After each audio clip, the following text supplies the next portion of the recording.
पंतप्रधान मोदी 8 आणि 9 ऑक्टोबरला महाराष्ट्र दौऱ्यावर. नवी मुंबई विमानतळाचं पंतप्रधानांच्या हस्ते उद्घाटन. पूरग्रस्तांसाठी केंद्राकडून मिळणार विशेष मदत. मुख्यमंत्री फडणवीसांची पंतप्रधान मोदींशी 1 तास चर्चा. राज ठाकरेंचा मराठवाडा दौरा स्थगित. लँडिंगसाठी परवानगी नसल्यानं दौरा स्थगित. अतिवृष्टी नुकसानीच्या पाहणीचा दौरा स्थगित. पीएम केअर फंडमधून मदत करण्याचं उद्धव ठाकरेंचं आवाहन. माजी मुख्यमंत्र्यांनी कोविड काळात 600 कोटींचं काय केलं. मुख्यमंत्री फडणवीसांचा उद्धव ठाकरेंवर प्रतिहल्ला. कोल्हापूर पॅटर्न प्रमाणे होणार मदत वाटप. पूरग्रस्त नागरिकांना रोख रक्कम आणि वस्तू रूपानं मदत. उपमुख्यमंत्री अजित पवार यांनी दिली माहिती. मराठवाडा पुरात. धाराशिवचे जिल्हाधिकारी नाचकामात. शेतकरी संकटात असताना जिल्हाधिकाऱ्यांच्या कृतीवर नाराजी.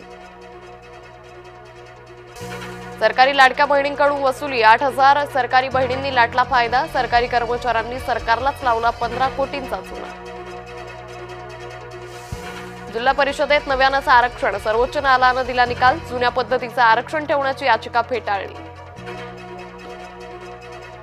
सनातन संस्था दहशतवादी संघटना नाही. सनातनवर बंदी घालण्यास उच्च न्यायालयाचा नकार. डायमंड गार्डन ते मंडाले मेट्रो लवकरच धावणार. 5 स्थानकांचा सुमारे 5.5 किलोमीटरचा मार्ग. सुरक्षा तपासणी आणि प्रमाणपत्र मिळाल्यानंतर सेवेत.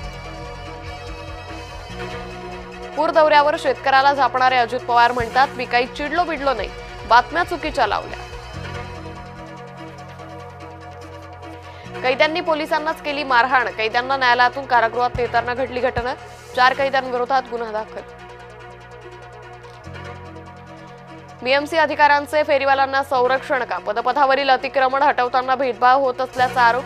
समाज माध्यमातील व्हिडिओनं उघडं पाडलं पितळ.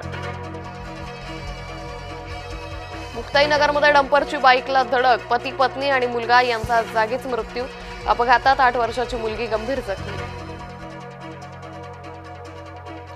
मालेगाव तालुक्यातील अतिवृष्टीचा शेतीला फटका. 13,000 हेक्टरवरील पिकांचं नुकसान. 19,000 शेतकरी संकटात. कापूस, सोयाबीन, भुईमुग सोबत फळबागांचंही नुकसान. नांदेडला पुराचा वेढा. गोदावरीच्या बॅकवॉटरनं गावं वेढली पाण्याच्या विळख्यात. नांदेडच्या पुराची ड्रोन दृश्य समोर.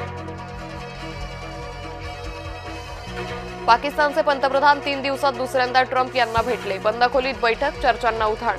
लष्कर प्रमुख मुनीर देखील उपस्थित. महाराष्ट्र लोकसेवा आयोगाची पूर्वपरीक्षा पुढे ढकलली. राज्यातील पूरस्थितीमुळे परीक्षा पुढे ढकलण्याचा एमपीएससीचा निर्णय. 28 सप्टेंबर ऐवजी 9 नोव्हेंबरला घेण्यात येणार परीक्षा.